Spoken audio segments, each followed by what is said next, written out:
कुछ दूर आगे जाने के बाद शशिकला की मां को उसने ये कहते हुए उतार दिया कि ये हमारी बेटी है, हम जा रहे हैं, तुरंत इसको हम वापस लेकर के आएंगे और 4,000 रुपया आपके घर में पहुंचवा देंगे। उसकी झांसा में आकर, बातों में आकर के उस मां ने अपनी बेटी के साथ इस आदमी को भेज दिया। लगभग उस समय 4 बज रहे होंगे शाम के। 4:30 बजे ये दोनों, मनोज सिंह और शशिकला कुमारी, मैं बार बार उसको बहादुर बेटी कहता हूं कि इस उम्र में वो थाना जाने की हिम्मत की और अकेले जाकर के थाना में किसी के खिलाफ एफआईआर लिखाई। वही घटना उसकी मौत का कारण भी बना। 4:30 बजे मनोज सिंह उस एफआईआर को वापस लेकर के बाहर निकलते हैं। इसी एफआईआर को लेकर के वो बाहर निकलते हैं जब एफआईआर नहीं हुआ और हम लोग आपस में मिल गए, अब तुम्हारा केस, हम पैसा है वो पैसा तुमको दे देते हैं, चलो बढ़िया से देते हैं तुमको पैसा। ये कहते हुए वहां लोगों ने कुछ सुना है और इसको अपने मोटरसाइकिल पर बैठाकर मोहनिया के रास्ते निकलते हुए उनको लोगों ने देखा है। जब ये मोहनिया के रास्ते चले गए तो ये एसपी साहब का ये बयान और वहां के तमाम अमले जमले के, नीतीश कुमार जी के जो शासन प्रशासन के लोगों का ये बयान जो आ रहा है कि लड़की ने आत्महत्या कर ली। मैं आत्महत्या का कारण जानना चाहता हूं कि भाई आत्महत्या करना साधारण घटना नहीं होती है। एसपी साहब, जो आप नीतीश जी के लोगों को बचाने के लिए, पार्टी के लोगों को बचाने के लिए इतना बड़ा बलिदान दे रहे हैं, तो आप बताना चाहेंगे कि आत्महत्या कितना बड़ा छोटा कारण होता है। ये पैसा निकाल लिया, हम वापस, केस भी वापस ले लिए, पैसा भी हमें नहीं मिला और उस लड़की ने आत्महत्या कर दिया। कि क्या हुआ था? उसके साथ बलात्कार हुए, उसके साथ क्या हुए, क्या घटना हुई थी?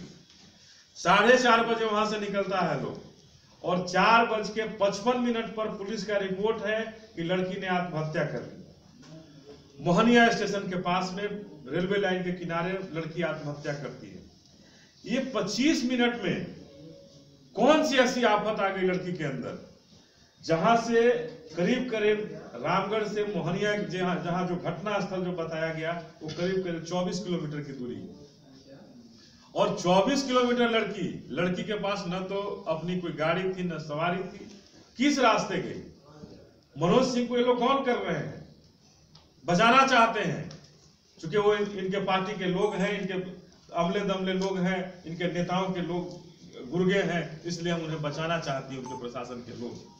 लेकिन जनतांत्रिक विकास पार्टी स्पष्ट रूप से कहना चाहती है कि आखिर किस परिस्थिति में, अगर सरकार के लोग दबाव में अगर आत्महत्या के रूप में देना चाहते हैं, तो किन परिस्थिति में उसने आत्महत्या की, इसको भी उजागर होना चाहिए था। लेकिन एसपी साहब लगातार 2 दिनों से बयान पर बयान दिए जा रहे हैं कि लड़की ने आत्महत्या कर ली। पुलिस ने, जीआरपी ने भी अपना जांच करके कहा कि नहीं, उसने आत्महत्या कर ली। पोस्टमार्टम रिपोर्ट भी इनके फेवर में आ गया है कि कहते हैं कि और ये लड़की का शव है। कहते हैं कि ट्रेन से अगर लड़की की कोई आत्महत्या करे तो इस लड़की के पोस्टमार्टम रिपोर्ट में इनका कहना है, पुलिस का कहना है कि उसके सर पे चोट है। आप सभी जानकार हैं, समझदार हैं, बुद्धिजीवी हैं, और इस अगर ट्रेन से कोई बेटी के कोई टकरा जाए और उसका सर इसी हालत में रह सकता है। सवाल गंभीर है, चूंकि बिहार की बेटी का मामला है और इसको जिस तरह से बिहार की सरकार के अमले दमले लोग दलित, महादलित के नाम पर जो खेल खेलते हैं, बिहार की कहते हैं बेटी बचाओ बेटी पढ़ाओ, और दलित और महादलित के नाम पर यह खेल होता है कि बिहार के मुख्यमंत्री नीतीश कुमार बहुत बड़े, बिहार में दलितों के लिए, महादलितों के लिए बहुत बड़ी क्रांति होने वाली है।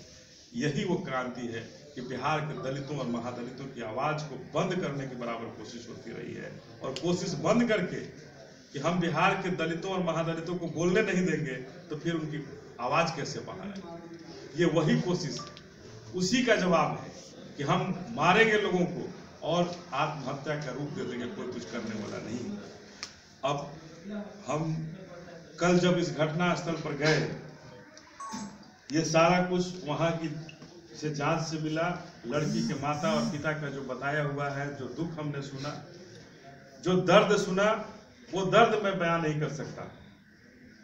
जिस तरह से इस घटना के बाद जब उसके शव को लेकर के रामगढ़ में लोग धरना पर बैठे रहे और उस धरना स्थल पर बैठ करके जाकर के पुलिस ने जो गुंडागर्दी की, प्रशासन के लोग जो गुंडागर्दी किए, वो गुंडागर्दी बहुत ही दर्दनाक स्थिति है।